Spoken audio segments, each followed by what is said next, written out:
Many people don't know that Bumble actually has a friends option. I have seen some amazing success from using BumbleBFF. In fact, 2 of my closest friends are actually from the app. I wanted to put this video out there so that I can help you potentially find your people, because such a huge part of life is our relationships and our friendships, and we really do get affected by the people that we surround ourselves with. I think that using some sort of app to find friends is definitely still a little bit on the taboo side. People still have their reservations and their judgments. I just wanted to debunk that and also give you kind of like a guide to why you should start using BumbleBFF to find friends, and also how you should be using it so that you can build quality, lasting friendships. If you're new here, then welcome. My name is Lisa Gabrielle, and I make videos on fashion and wellness and beauty and lifestyle and all that kind of stuff. So if that interests you, then make sure to hit that subscribe button and ring the bell so you can join the fam. And I'll also leave my socials down below. I'm also on Instagram and TikTok.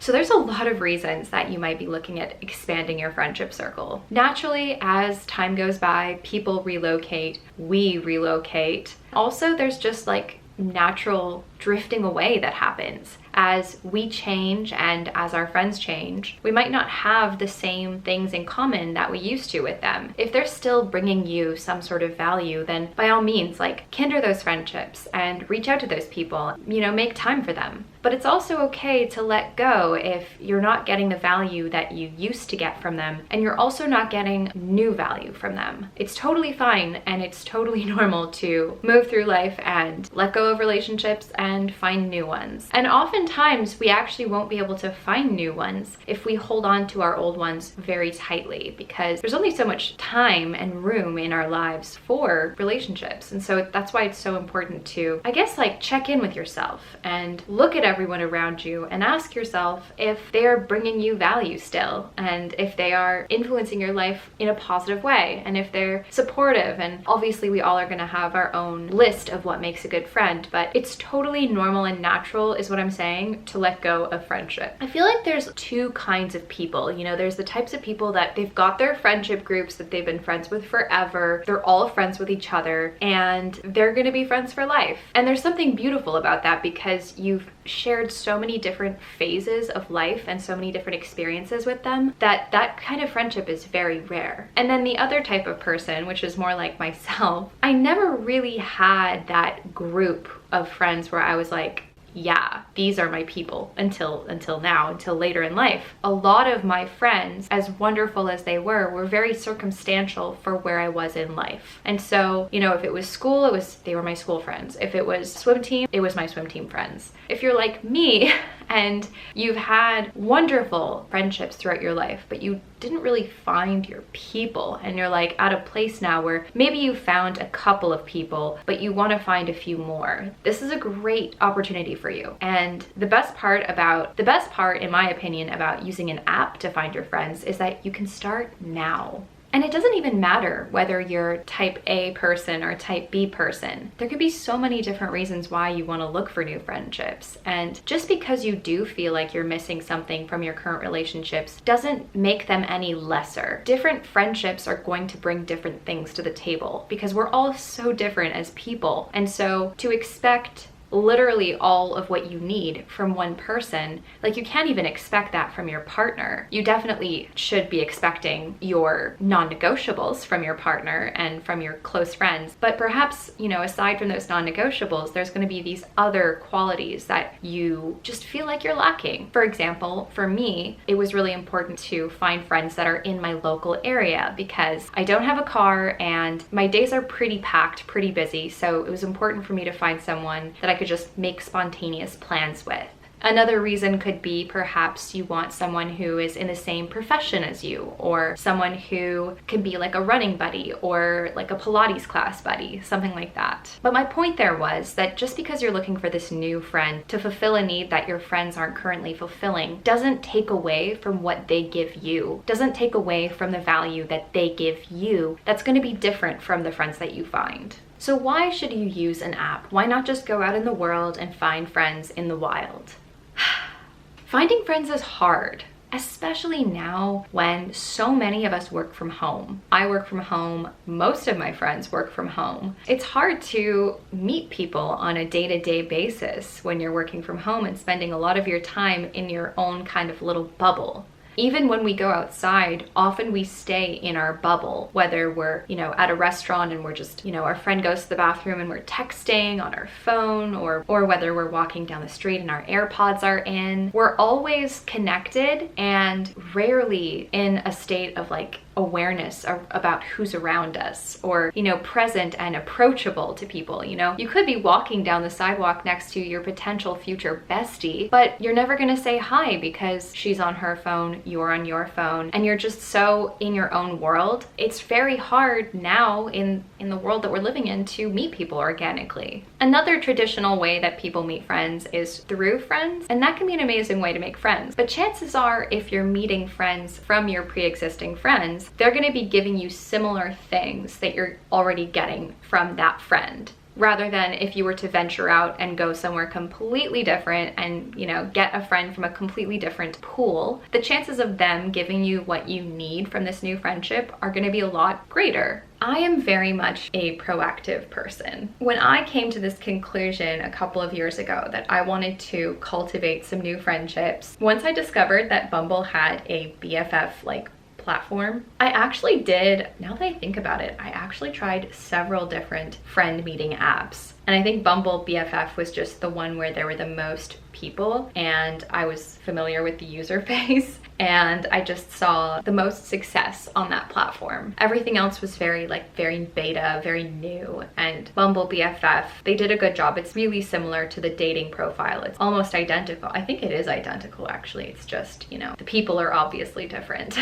But when it comes to making new friendships, you have to be proactive. And so by using an app, you can literally start today, make your profile, and put yourself out there in the universe, and the universe will return. What's really amazing is that you can access hundreds, if not thousands of people you wouldn't normally be able to access in normal life, because we're also closed off in our own worlds. More so, the people that you access are in the exact same place as you. They're also ready to cultivate new, meaningful, quality friendships. A lot of people aren't in that boat in life because we're all so busy. And so, contrary to the dating side, where there's a lot of people on there just for validation reasons, and so there's a lot of there's definitely people on the dating side of Bumble that are there to find their partner, to date, to be serious. But there's a lot of people that just swipe and chat, and they just seek that kind of instant validation. That doesn't really exist on BumbleBFF, because without the romantic connotation, the validation doesn't really exist. Maybe it does, but definitely not to the same degree. So the people that you're matching with are actually down to be friends. They're down to put in the work to meet up. I mean, obviously so long as you guys click. But I remember when I first started using the app, just how amazed and humbled by everyone's energies, and impressed by how positive and proactive everyone on there was towards finding friendships. I think the biggest struggle for people is that a lot of people are shy on the app. And so I've met with a lot of people in person, and some of them have been very shy. And I think that definitely hurts them because everyone is so proactive, the natural reaction when someone is shy is, oh, okay, it's gonna take me a really long time to get to know this person, and so I don't have a lot of time. I'm gonna look for someone who's more open and more available. I'm not saying that if you're shy, you're not gonna find success, and I'm not saying that being shy is a bad thing. I'm just saying that if you wanna find friends, quality friends, holding yourself back and being shy is probably going to hurt you and prevent you from making friends the most. The last point that I wanted to make that's just, in my opinion, amazing about using an app to find your friends is that you get to filter and match with potential friends based on common interests, which is exactly what we're trying to do here by making these new friendships, right? We're looking for the type of people that are right for us now, that share exactly that value that we're trying to get from our friendships. It just makes the whole process so much more accessible and efficient and possible. So how can you find success? How can you find your people? What's the best approach to take when getting on a friendship app? Make your profile specific. Make it very reflective of who you are. Talk about what you enjoy doing. Share a funny story. Give some sort of anecdote, you know, just really show your personality. Make sure you have a lot of pictures up. Pictures of you by yourself, pictures of you with your partner if you have a partner, pictures of you doing things out in the world. I find it's always nice to have like a picture of you and a friend or other friends just to like show people so that they can like imagine themselves being your friend. We're visual, guys. We need these visual cues. And then also say what you're looking for and be specific. Say what neighborhood you live in and that you're looking for people in that area to go on XYZ escapades with. If you want someone to do Pilates with, literally, I go to blank Pilates studio and I'm looking for a buddy. Just be specific, and people who are literally in your shoes are gonna be like, that's my girl. Start the conversation. You literally can't go wrong. If you think that you are gonna vibe with this person, start the conversation, break the ice. And don't just break the ice by saying, hi, sup, not much you. That's not a conversation. It's no longer 2003 on MSN Messenger. Okay, guys, we need to have actual conversations. And if you guys vibe, then meet. I think that people will chat, and then they just won't end up meeting. You need to chat, see there's something there, you got your common interest, they might be able to give you that value that you're looking for, and then set a plan in motion and meet them and see if you have that friendship chemistry. The biggest thing that people criticize about online dating is that you can't tell a person's chemistry through their profile. You have to meet them. And it's like, okay, well then meet them. And if it doesn't work, then it doesn't work, and then you move on. To expect that it's just gonna work, I mean, the opposite happens in real life, right? If you meet someone and you have great chemistry, you don't know that you have common interests, you don't know that you have the same values, you know? So it's like you're working from either side of the picture. Both sides need to be filled in. It's just whether you start from one side or the other. Doesn't really matter. It's just that one side now is much easier than the other. My favorite meetups are going for a walk, like grabbing a coffee or a bubble tea or some sort of beverage and just going for like a nice walk. You're getting exercise. That's my favorite activity for meeting up with people. You know, if you don't get along, then you can leave, you know.